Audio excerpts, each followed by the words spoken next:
ജഹന്നം എന്ന് പറയുന്ന നരകത്തിന്റെ ഒരു സൈഡിനാണെന്ന് പറയുന്നത് വൈൽ എന്ന് പറയുന്നത്. നിസ്കരിക്കുന്നവർക്കാണ് അത്. ഏത് നിസ്കാരക്കാർ? അല്ലദീന ഹും അൻ സ്വലാത്തിഹിം സാഹൂൻ.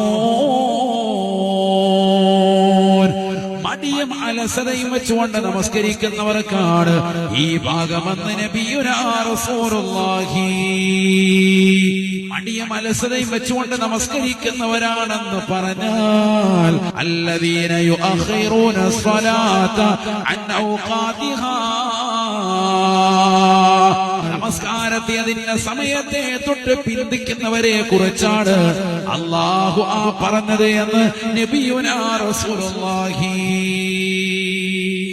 ബഹുമാനപ്പെട്ട സഈദ് ഇബ്നുൽ മുസയ്യിബ് റളിയല്ലാഹു അൻഹു ഈ ആയത്ത് വിശദീകരിച്ചുകൊണ്ട് പറയുകയാണ്, അല്ലദീ ലാ യുസല്ലി സുബ്ഹ ഹത്താ യത്ലുഅൽ ഫജ്ർ. നേരം പുലരുന്നത് വരെ സുബഹി നമസ്കാരം നിർവഹിക്കില്ല. നേരം പുലരുന്നവരെ പിന്തിപ്പിക്കുന്നതായ ആളുകളില്ലയോ, ളുഹർ നമസ്കാരം അസറിന്റെ സമയം വരെ പിന്തിക്കുകയാണ്, അസറിനെ മഗ്രിബിലേക്ക് പിന്തിക്കുകയാണ്, മഗ്രിബിനെ ഇശായിലേക്ക് പിന്തിപ്പിക്കുകയാണ്.